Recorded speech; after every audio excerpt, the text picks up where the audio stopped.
Shalom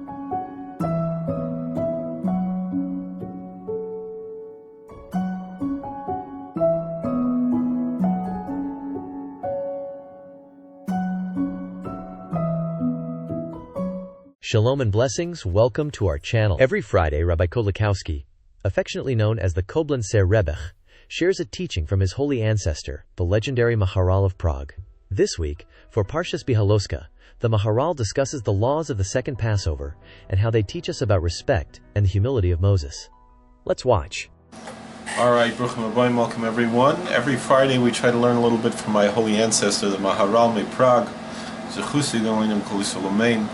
This week's Parsha is Parshas Behaalosecha, and we have in the book of Numbers, chapter 9, verse 7, it says, V'yemru, anashim ha'ilov, anachtum t'meimel nefesh adam lo menigara, levilti hakriv es korban Hashem b'mayado v'soch b'nei Yisrael.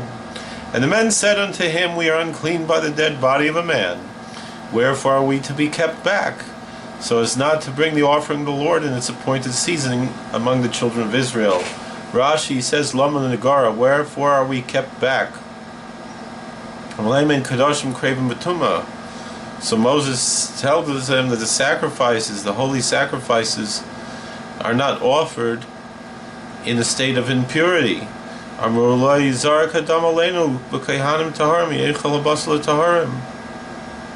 So then they answered, Why should we be held back?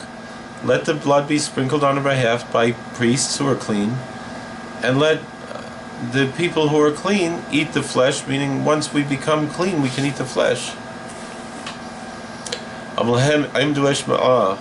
So Moses says, stand by and listen to what I have to say. Just like a student who's sure that his Rebbe, his teacher, is going to tell him the answer to his question, so too Moses was so sure, his faith in God's providence and in the availability of his prophecy was so solid that he knew that he was going to get answered. Happy is someone who was born of a woman who can be so sure that God will answer him. Anytime Moses wanted, he spoke with the divine presence. So the truth is, really this law should have been just given to Moses like all the rest of the Torah without anyone asking.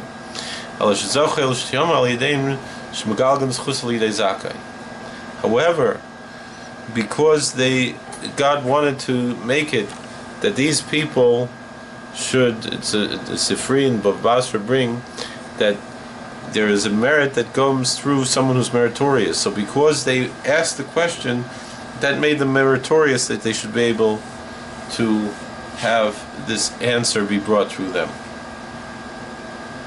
So the Heilige Zayda Maharal of Prague, he says, Amar lahem in Kedoshim Krevim B'tumah, that the holy things are not offered in a state of impurity. So then he said that the blood should be sprinkled on our behalf by the clean priests, even though on behalf of those of us who are impure.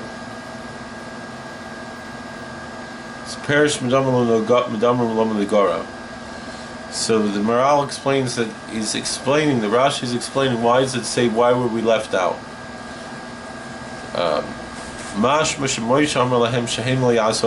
It seems that Moses told them, don't bring the Paschal sacrifice. So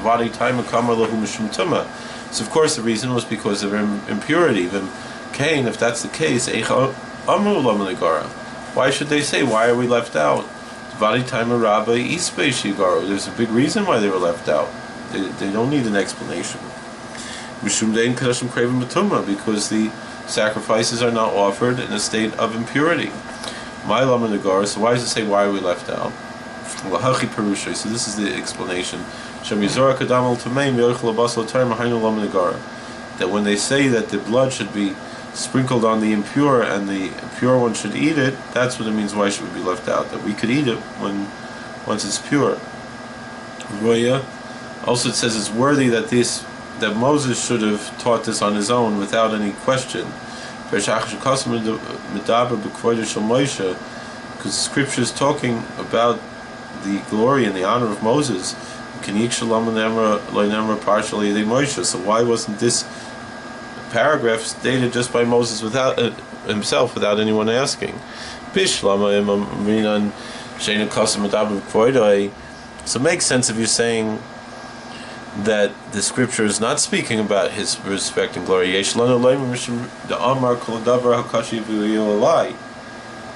But in Deuteronomy chapter 1 verse 17, we see that it says that Moses said, all the difficult things they brought to me. Moses was proud that he was able to answer something difficult. Therefore, that's why this halacha was hidden from him, this law was hidden from him. But now that we're speaking about the glory of Moses, because of that the Scripture is coming to talk about his glory with this commandment, so therefore he was not punished with this mitzvah, with this commandment. So why wasn't it said by him? And then, like we said, so really he was worthy to have it said on his behalf, but it wasn't said only in order to also bring glory to these other people. It's similar to what the Satmar Rav, for example, always liked to be mechabed, always liked to honor other people. For example, in America, he would not say a Shabbos Hagadol drasha or Shabbos Shuvah drasha because he was afraid that other Rabbanim people wouldn't go and listen to theirs, even though, all right, it's coming from a place of knowing how famous he was and so forth, but still he wanted to be able to give opportunities for others. Similarly, he didn't like it when many people say all the Shever brachas you should give to one person, right? He didn't like that. He said it's better to be mechabed more people, to honor more people. So this is a lesson here that if God Himself was mechabed these to meimul nefesh adam, that teaches us that that He honored these people by having this paragraph written because of their question. We have to honor people however we can. In many ways you can honor people. It's very important. Sometimes just asking a rabbi a question is a way of giving him honor. Sometimes, of course, asking a rabbi to officiate or participate in kibbudim and things. Giving a kvittel to a tzaddik, to a Rebbe she'enikel, also is something. I remember I saw a Yid, and his two brothers were Rebbes, and he was a little bit more of not so Rebbish. But his brothers were already gone, and so I saw him eating in a restaurant. I gave him a kvittel, and he looked at it, and he took, and I knew I was doing him a kavod, right? That I got a bracha from the seed. All right, thank you for watching. God bless. Please like, share, and subscribe, comment, and we'll see you all later. All right, how do I turn this thing off? This one. We hope you enjoyed this content.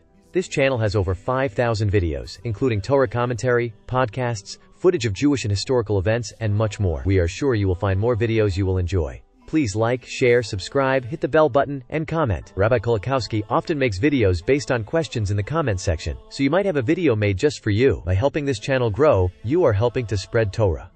God bless.